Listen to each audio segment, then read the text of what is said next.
11 hanggang 13 at pinagalooban niya ang mga iba na maging mga apostol at ang mga iba ay propeta at ang mga iba ay ebangelista at ang mga iba ay pastor at mga guro sa isasakdal ng mga banal sa gawain paglilingkod sa ikakatibay ng katawan ni Kristo hanggang sa abutin natin lahat ang pagkakaisa ng pananampalataya at sa pagkakilala sa anak ng Diyos hanggang sa lubos na paglaki ng tao hanggang sa sukat ng pangangatawan ng kapuspusan ni Kristo. Amen.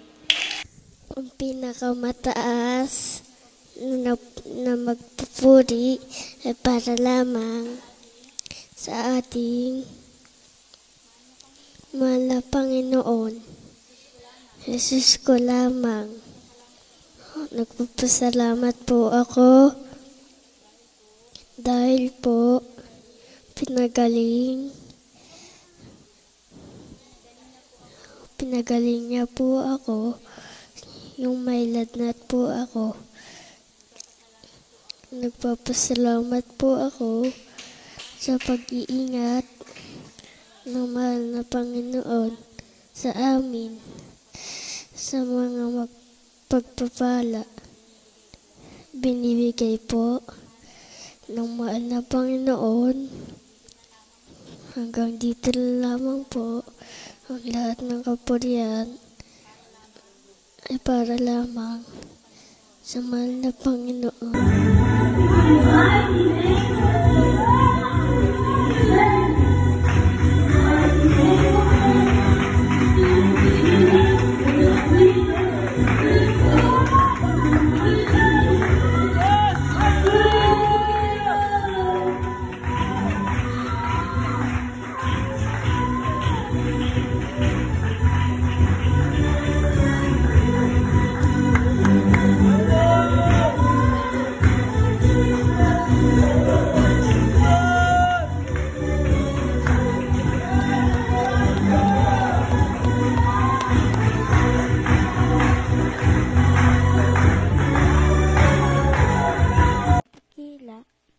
Ay para lamang sa ating mahal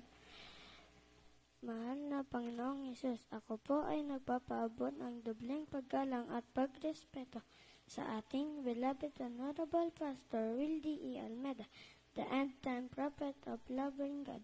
At patuloy po nating inaalala at sinasariwa ang mga ginintoang turo at aral ng ating beloved Assistant Pastor Lina C. Almeda at sa kanilang beloved children. Ako rin po ay bumabati sa ating beloved ordained preacher at sa kanyang buong pamilya at sa mga beloved preachers, workers, choir members, mga kapatiran, baguhan man o datihan at sa ating live webcast viewer. Isang mapagpalang oras po sa ating lahat. Ako po ay nagpapasalamat sa ating mahal na Panginoon.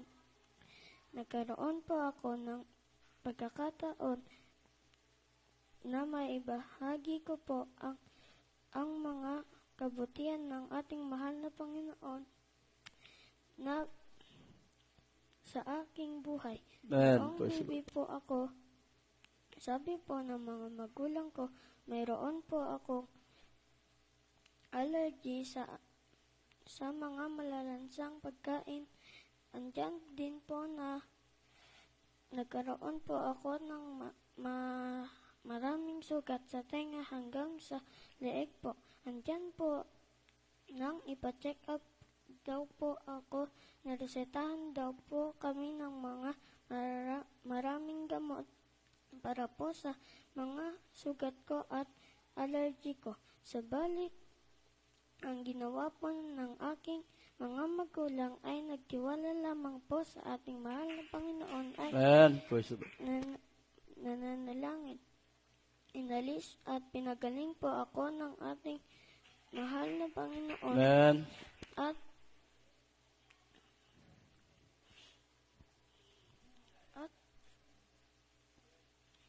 po akong allergy. Nawala na po ang aking allergy.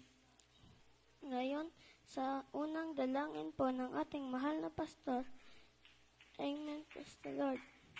Nagpapasalamat din po ako sa ating mahal na Panginoon dahil noong 7 years old po ako, naipit po o naikalso po yung isang pa ako sa gulong at ng sasakyan. Sobra po ang pamamaga at hindi po makalakad. Ang ginawa po namin, nag-pray po kami ng mga magulang ko at nilay hands po yung pa ako at humingi po kami ng habag at awa sa ating mahal na Panginoon. Nagsisi po kami at humingi ng tawad sa aming mga pagkukulang.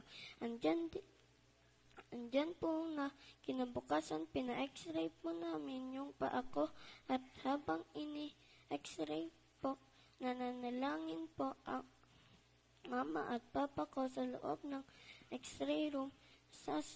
Nasa na po, nawala pong pinsala ang buto ng paa ko at wala pong fracture.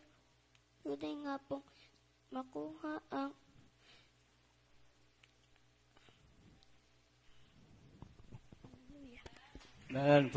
result ng x-ray.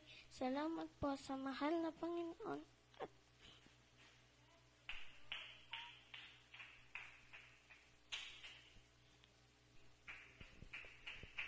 And praise the Lord.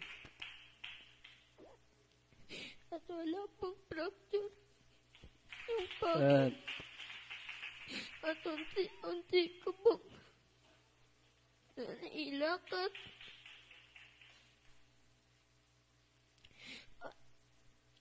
At ganun pa man po ang aking kalagayan sa mga oras na yun. Ngayon po, nakapagay po ako ng aming recognition days at nakakyat po ako sa stage para po sa Without Award. Amen.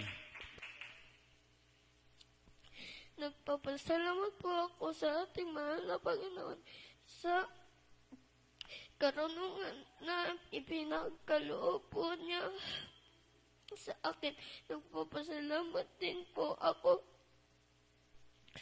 Every grading po period, may with honor po ako. Nagpapasalamat din po ako.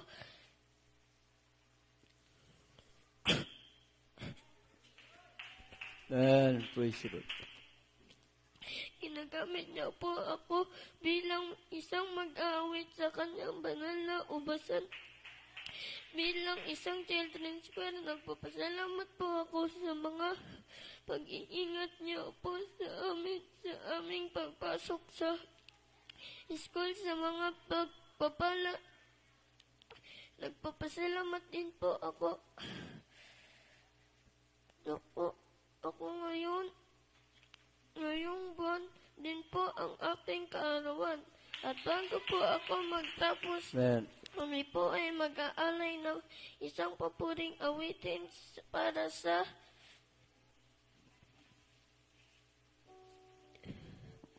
ating mahal na Panginoon.